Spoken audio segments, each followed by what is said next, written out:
le traditionnel bonjour les amis pour commencer une vidéo. Tout de suite je vous dis, je vais avoir l'air d'un clown aujourd'hui, les lèvres blanches, j'ai pris un méga coup de soleil lors de ma leçon de kitesurf il y a une dizaine de jours. Ça a brûlé les lèvres, c'est pas encore guéri, donc aujourd'hui coup de soleil interdit et produit solaire obligatoire. Il est 7h20 du matin, on est dimanche, le dernier dimanche de janvier. Nous allons faire une jolie navigation de 8-9 heures jusqu'à Saint-Martin, mais cette nuit on va faire une halte à Saint-Barth, une halte sauvage, on va faire juste un stop et on repart demain matin pour Saint-Martin. Le bateau est prêt, je vous montre ce qu'il en est et puis après on s'en va. Donc un plan large, la grand voile est prête, son bout d'affalage est prêt, on a laissé les deux bosses de riz 2 et 3, on va envoyer la grand voile sur un riz et je pense qu'on le relâchera dès qu'on aura pris le vent. Il n'y a pas vraiment de vent en ce moment, il est en train de se lever. Le soleil s'est levé il y a une demi-heure, la brise est en train de se mettre en place, donc le mouillage est prêt. On a installé le généqueur, comme on ne devrait pas avoir trop de vent, le généqueur va nous permettre d'avoir une navigation un petit peu plus rapide et un petit peu plus équilibrée. C'est aussi pour ça que probablement on relâchera le riz de la grand voile après l'avoir envoyé. Pour l'heure, nous allons remonter le mouillage et avant ça, comme on a beaucoup de place, vous voyez, on n'a personne autour de nous, on n'a personne derrière, on va envoyer la grand voile, installer la grand voile dans l'axe, bien l'aborder pour qu'elle ne nous embête pas. Avant de remonter le mouillage, ça sera fait. Et ben voilà, il est temps d'y aller. Vous verrez la suite quand la voile sera en place. Nous voilà partis pour... on a encore les amis. Pour Saint-Barthélemy, enfin Saint-Martin officiellement. Il est 7h35, on s'en est bien tiré. J'avais planifié un départ à 8h. Et ben voilà, c'est parfait. On n'a pas un souffle d'air, on a 6 nœuds de vent. On va s'éloigner un petit peu le temps que la brise se mette en place et qu'on déborde Antigua. On aura le vent qu'il nous faut pour envoyer les voiles. Telles que les choses se présentent actuellement à la vitesse à laquelle nous allons au moteur, l'arrivée prévue 6h30, ce qui fait tard. J'espère bien que le vent sera un peu plus soutenu et qu'on pourra, au lieu des 6 nœuds qu'on fait avec le moteur, qu'on pourra avancer à 8-9 et donc arriver encore quand il fait jour. Bon les petits loups, ça y est, on a envoyé le généqueur. Comme vous le voyez, il flotte un peu. Et oui, on a 7 nœuds de vent là où la météo nous avait annoncé 12 nœuds, des rafales à 15-17. Et puis il n'arrive pas tout à fait du bon secteur. Donc on va essayer de contourner Antigua, on va se céder encore un petit peu du moteur pour avancer.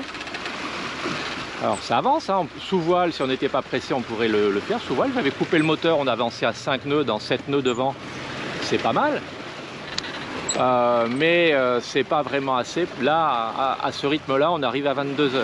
Et 22h, moi, ça m'arrange pas. Donc, on va avancer un petit peu en espérant trouver du vent dans pas trop longtemps. La question qu'on se pose tous ici, et j'ai pas de réponse, c'est, bon, les alizés sont bien établis. Ils soufflent à 15, 20, 25 nœuds ces derniers jours jusqu'à 30 nœuds en rafale. Et la nuit, la nuit s'arrête. Ce sont censés être des vents météo de grande amplitude qui soufflent de façon régulière jour et nuit sans interruption. Là ce matin on avait 6 nœuds, en ce moment il y a 8. Cet après-midi on devrait avoir 12, 15, 18, peut-être 20 nœuds, enfin même d'ici 1 heure ou 2. Voilà, je suis surpris. Les effets de brise sur les îles, je les connais et je peux les comprendre. Mais là, on va bientôt être en dehors de la protection de l'Antigua. Le vent ne monte pas. C'est étonnant. Si vous avez des explications à me donner, je veux bien que le vent baisse un peu la nuit même, les alizés. Mais on ne l'avait pas constaté quand on avait fait la transat. Donc je suis surpris. Nous sommes en train de dépasser un petit catamaran qui est parti un peu avant nous d'Antigua, de la marina. Il avance à 7 nœuds. Nous, on avance entre 9 et 10. On a 14, 15 nœuds de vent météo.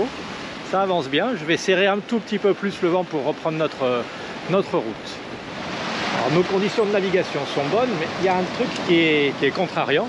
Quand j'ai regardé les prévisions météo hier pour choisir ce qu'on allait prendre comme voile et comme route, la météo m'annonçait un vent qui venait un tout petit peu plus de l'ouest-sud-ouest. Un tout petit peu plus que maintenant. Et je me suis retrouvé à devoir choisir entre deux voiles qui se recoupent dans ces plages de vent. C'est le Code Zéro, une grande voile en Kevlar très plate, une voile de près en principe pour petit temps, ne vent pas trop fort, et ou le Gennaker, un Gennaker de portant, une grande voile plus creuse qui est faite pour des angles plus grands, de 90 à 140 degrés du vent. Voilà. Actuellement, nous sommes à 111 degrés du vent météo. Et comme on avance bien, on est à 70 en apparent, c'est-à-dire en apparent on est au près et vis-à-vis du vent météo, on est un petit peu au portant. Dans cette plage de vent, le Code Zéro est plus avantageux parce qu'il me permettrait de serrer un petit peu plus le vent pour me rapprocher de ma destination. Là, on s'en écarte un poil. Et c'est ça qui n'est pas facile à déterminer.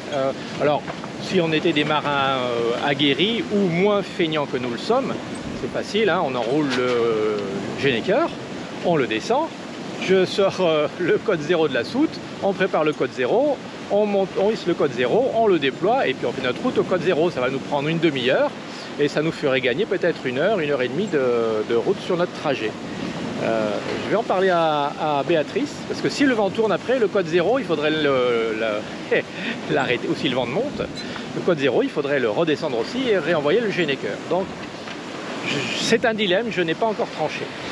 Il est 11h30, on a relâché notre riz, on s'est mis à 120 degrés du vent, donc au portant. On va pas plus vite en fait. On a entre 14 et 16 nœuds de vent météo et on avance toujours entre 9 et 10 avec 14-15 nœuds de vent apparent. On va pas plus vite parce que la grand voile dévente un petit peu plus le Gennaker et que sous ces angles de vent, la bonne voile finalement ça serait le Code Zéro. Alors, comment est-ce qu'on a fait pour relâcher notre riz sans nous mettre face au vent et en gardant globalement notre destination? J'ai suivi les conseils du propriétaire de... Ah, je le mettrai en incrustation si je retrouve, d'un autre outre-mer, et j'ai essayé d'appliquer sa méthode. C'est celle qu'il applique pour la prise de riz. Et moi j'ai considéré que relâcher un riz, la manœuvre était inverse, symétrique, donc c'est ce qu'on a fait. La première chose, on a libéré bien sûr le bout d'affalage pour qu'il puisse monter, on a libéré les bosses de riz pour qu'elles puissent remonter. Le chariot de la grand voile, je l'ai mis tout à fait au vent, donc de l'autre côté, là d'où vient le vent, et on a relâché les coudes de grand voile. Donc moi j'étais là aux commandes pour déplacer le chariot et vérifier que tout se passe bien. Béatrice était aux commandes pour relâcher les coudes de grand voile petit à petit pour que la grand voile brille et qu'elle perde de la puissance, mais qu'elle ne touche pas les haubans. Voilà, à effleurer les haubans. Ça nous a un petit peu ralenti. J'ai pris un angle de vent un tout petit peu plus grand, on était à 120 degrés, 120, 125 à ce moment-là, histoire d'avoir moins de puissance dans la grand voile. Ensuite, on a mis la bosse de riz numéro 1 sur le winch pour reprendre la tension, ce qui m'a permis d'aller ouvrir le frein là-bas. Et on avait relâché un petit peu la drisse de la grand voile auparavant pour détendre la voile, pour qu'elle descende un petit peu, ce qui m'a permis de retirer la sangle au niveau du mât, la sangle qui passe dans l'anneau du premier riz. Donc la sangle retirée, le frein de la bosse de riz numéro 1 relâché. On a pu alors remettre la drisse à sa place sur le winch de l'écoute de grand voile qu'on avait bloqué avec son bloqueur, puisque je vous rappelle, le winch qui tient le Gennaker, il n'y a pas de bloqueur, on ne peut pas le libérer, et c'est lui qui sert pour la drisse normalement. Donc, et on a remonté petit à petit, le mât était bien bloqué dans notre sens, on a remonté petit à petit la grand voile et elle est remontée sans problème. Elle a légèrement pris appui là-haut sur le galopant, mais il y avait peu de pression, elle était un peu vrillée, elle était aussi tenue par les lazy jack. Et on a donc pu mettre la grand voile en tension correctement. Une fois que ça a été fait, j'ai été rebloquer son frein, on a récupéré les coudes de grand voile ici, j'ai redéplacé le chariot un tiers vers bâbord sous le vent et on a rebordé la grand voile. Et au demeurant, on va à peu près à la même vitesse, mais ça nous a permis de faire la manœuvre. Voilà, relâcher un riz en navigation, voilà comment nous avons fait et ça a bien fonctionné sans tension particulière. Il nous reste une quarantaine de nautiques à parcourir. Là, je cible le nord de Saint-Barthélemy. Si les conditions devenaient mauvaises, s'il se mettait à pleuvoir, si le vent tombait vraiment, on pourrait faire un stop au sud de Saint-Barthélemy, dans une petite baie bien à l'abri, et on y serait une heure avant. Donc là, on va arriver vers 4 heures, je pense. Voilà, 4 heures, 4h30. Donc encore 5 heures de navigation, mais ça se passe bien, le temps est beau. Béatrice prend des photos juste à côté. On a un fou de bassan qui se balade à côté de nous, qui chasse, qui pêche, parce que je pense que la trace de Tiama fait bouger les petits poissons. Donc ça occupe. J'aurais pu mettre une ligne à l'eau, mais 9-10 nœuds, je l'ai déjà dit. Ouais, 10 nœuds. Remonter un poisson, il faudrait ralentir le bateau et c'est pas le but. Donc on a à manger pour les jours qui viennent. Hier soir j'ai préparé à manger pour ce soir. Voilà, tout se passe bien. Le truc ballot, c'est que comme on navigue vite, voilà, là on est à 11 nœuds en ce moment, 11 nœuds sur l'eau. Comme on navigue vite, Starlink considère que nous sommes un bateau et nous coupe Internet. Alors si on naviguait moins vite, comme les bateaux qu'on a doublés à 6-7 nœuds, souvent Starlink reste en liaison. Il est toujours connecté à Internet, mais il n'y a que l'application elle-même qui le sait. Nous, on n'a accès à rien. Alors en temps normal, il se dit que dans ces conditions, c'est facile, il suffit d'opter pour les gigas supplémentaires en mer. C'est 2 € le giga, donc ça fait une poignée d'euros pour la traversée, c'est rien. Et normalement, on peut opter pour cette chose-là une fois qu'on est parti, si on a oublié de le faire au départ. Eh bien non, je n'y ai pas accès, donc il va falloir que je creuse un peu quand on sera arrivé, ou que je passe sur un forfait maritime si on se met à beaucoup naviguer à ces vitesses-là, histoire d'avoir une connexion permanente pour la météo ou les urgences en cas de besoin. 13h10, bon, il s'est passé quelques petites choses depuis tout à l'heure. Déjà, au lieu de baisser comme c'était prévu, le vent a forci. Là, on est à 18-19 nœuds. Donc les conditions sont toujours agréables, hein. On avait relâché notre riz, donc on est sous pleine voile, grand voile haute, et ça va tenir très bien, il n'y a aucun souci. Mais on a fait des petites modifications, je vous montre. Bon, on a un fou de bassan là devant nous qui s'éclate devant le bateau en train de pêcher les bancs de poissons qui nous précèdent. Ah. Et voilà, il vient de plonger et de se choper un poisson. La principale différence, je disais, on a enroulé le Genneker. Le Genneker, c'est une voile de petit temps en fait qu'on peut tenir jusqu'à au portant. Donc si on allait plus par là, 150-160 degrés du vent, on pourrait le tenir jusqu'à 15 nœuds de vent apparent, donc 18-20 de vent réel quand on est vraiment au portant. Pas vent dans le dos, hein, mais des grands angles. Là on tourne entre 110 et 120 degrés du vent. Le bateau avançant bien, il crée son propre vent apparent qui vient se soustraire de l'angle de vent météo. Et donc la voile, le Genneker, lui, voyait du vent à 70-80 degrés. Donc ça marchait bien. Mais géométriquement parlant, si j'y pense, je vous ferai un petit schéma. Ça nous fait par rapport à l'angle droit, par rapport à Tiama, 110 degrés, c'est 20 degrés de moins, 70, c'est 20 degrés de plus, enfin dans un sens et dans l'autre. C'est-à-dire que 15, 16, 18 nœuds de vent météo nous donne 15, 16, 18 nœuds de vent apparent. Et on déborde la plage d'utilisation du Genneker qui est donnée jusqu'à 15 nœuds de vent apparent. Donc ça fait une demi-heure, une heure que je surveille ça. Il a pris, ça tenait bien, on avançait bien à 10-11 nœuds. Mais moi je me sentais moins serein. On n'a pas besoin d'aller aussi vite. Là ça nous faisait arriver à 3h30, 4h moins le quart. C'est bien, mais on a de la marge. Saint-Barth, on voit déjà l'île ici devant nous. En cas de besoin, on peut même s'arrêter au sud de Saint-Barth, donc il n'y a aucun souci. Moralité, on a enroulé le Genneker, enroulé serré, puisqu'on est resté à la même allure. On a abattu de 20 degrés et on l'a enroulé assez serré. Et on a envoyé le Solent. Il est presque bien réglé. Et croyez-moi ou non, on avance encore à 9-10 nœuds, c'est-à-dire la grand voile haute et le Solent nous propulsent presque à la même vitesse que la grand voile haute et le Genneker avec ce vent. C'est un peu ce dont je me doutais, puisque la grand voile, elle dévente pas mal le Genneker qui est très grand. La pointe du Genneker arrive jusque là hein, quand il est déployé. Le Solent, il est un tiers plus petit. Mais le Solent, là, il n'est pas déventé par la grand voile, donc il donne tout ce qu'il peut, et le bateau avance bien, il est moins déséquilibré, on fait moins de S, donc c'est un tout petit peu plus confortable, et moi je me sens beaucoup plus serein avec cette petite voile devant par un vent qui forcit, qu'avec cette grande voile où si vraiment ça forcit ou si on prend un grain, c'est pénible. Autre chose aussi, c'est que on a le ciel qui se couvre petit à petit de petits nuages. Alors c'est très joli, il fait encore très chaud, hein. Il serait malvenu que ces petits nuages se regroupent par moments et se déploient pour faire un grain.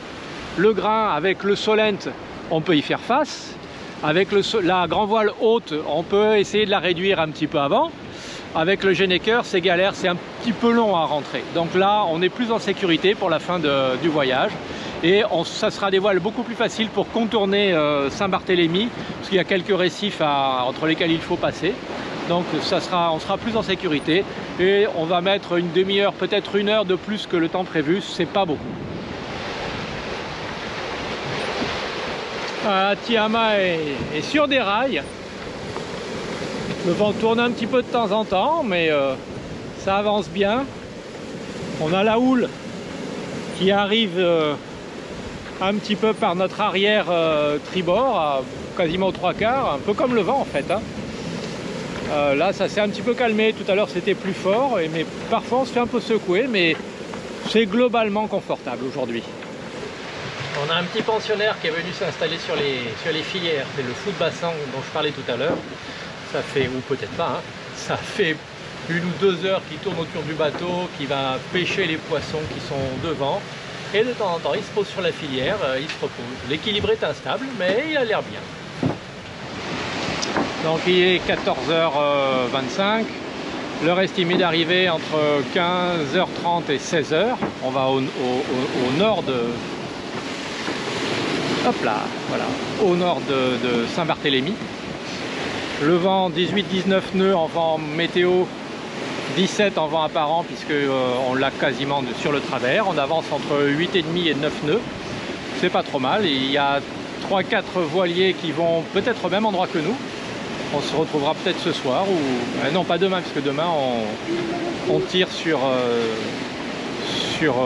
Saint-Martin. Je vous ai souvent parlé des modèles météo, des prévisions météo et de routage que nous utilisons tous pour prévoir le temps qu'on va mettre pour aller d'un endroit à un autre selon le vent, selon les courants, enfin tout un tas de choses. Bon, j'ai pris tout ça bien sûr hier, avant-hier, pour choisir de partir aujourd'hui, ce matin, pas trop tôt, pas trop tard, pardon. Et le modèle le plus précis que j'utilise, c'est le modèle Arome de Météo France pour les Antilles. Là, ça tombe bien, on est à Saint-Barthélemy, une île française, on va bientôt arriver. Et le modèle Arome, il a un maillage, c'est-à-dire des petits carrés sur lesquels il fait une évaluation, il a un maillage de 1 km. C'est très très précis. Et Arome, hier soir, me prévoyait que pour maintenant, donc 24 heures plus tard en gros, hein, ici, à l'endroit où nous sommes, nous aurions 12 nœuds de vent, peut-être 15 en rafale, peut-être 15 en rafale. Bon, nous avons entre 18 et 19 nœuds de vent depuis qu'on a enroulé le Genneker. Le vent a forci alors que le modèle météo prévoyait, anticipait, avait affirmé que ça allait baisser de façon notable. C'est pour ça que j'avais pris le Genneker, parce que c'est une grande voile. Et en fait non, ça n'a pas baissé. Parfois on a des rafales inverses si je puis dire, parfois on a des petits trous, le vent baisse à 15-16 nœuds, mais sa vitesse globale, 17, 18, 19 nœuds, justifiait pleinement d'enrouler le Genneker tout à l'heure, de passer sous Solent. On va à peine moins vite, on va arriver une demi-heure plus tard que ce qui était prévu quand j'avais le Genneker établi. Moralité, je l'ai déjà dit plein de fois dans les vidéos, je le redis aujourd'hui, tous ces modèles météo sont très précis, ils nous sont très utiles, voire nécessaires pour planifier, pour prévoir nos routages. J'ai prévu de partir tôt ce matin pour avoir 2 heures devant nous pour pouvoir être certain de mouiller avant la nuit. Je vais essayer de ne pas taper dans la marge, mais voilà, ces modèles, il faut savoir ce sont des modèles, ils ne disent pas la vérité, ce ne sont pas des devins et il faut en tenir compte. Il est 15h20 et on est presque arrivé. Donc l'île que vous apercevez sur la caméra, c'est Saint-Barthélemy. Les mouillages que j'avais retenus pour ce soir, C'est les deux petites plages ici, là c'est l'anse du gouverneur, une très belle plage là-bas, d'ici une demi-heure on pourrait être arrivé, mais donc ce sont des très beaux mouillages quand il n'y a pas de vent, parce que sinon la houle rentre et ça secoue et c'est très désagréable. C'est un fond de sable, on serait bien installé mais on passerait peut-être une nuit pas sympathique. L'alternative c'est de contourner Saint-Barthélemy, donc passer entre le pain de sucre qui est là-bas, l'espèce de petit îlot, et l'entrée du port de Gustavia, passer entre les paquebots de croisière et les super méga yachts des milliardaires et aller passer de l'autre côté au nord de l'île. Et finalement c'est ce qu'on va faire. On aurait pu s'arrêter là, on serait presque arrivé, mais j'ai pas envie de risquer de nous installer, se rendre compte que non, c'est trop pénible, remonter et nous retrouver au nord une fois la nuit tombée. Il y a déjà pas mal de bateaux dans la baie là où on va aller, mais comme nous on ose s'installer assez à l'extérieur en cas de besoin sur des fonds plus profonds, ça devrait bien se passer. Vous le saurez bientôt, nous on le saura dans 40 minutes. Bon voilà, on vient de rentrer les voiles. La grand voile et le Solène, Béatrice remonte les dérives. Là on est en train de passer entre les paquebots et les méga yachts, on va aller là-bas. Et le mouillage est juste derrière. Alors il y a un catamaran qui y va, il y en a un qui en revient. Il y a un petit outre-mer 45 Pims qu'on avait vu à la Grande Motte qui y va peut-être. Quand on est ici, c'est soit la baie de Gustavia, la capitale de Saint-Barthélemy, soit l'île Fourchue qui est derrière le yacht qui est là-bas. L'île Fourchue on pourrait y aller, on aurait encore le temps. On va voir, selon l'encombrement du mouillage où nous allons. On devrait être d'ici, il reste 2 nautiques et demi, d'ici une demi-heure on sera à l'ancre. Si tout va bien. Nous voici presque arrivés au mouillage.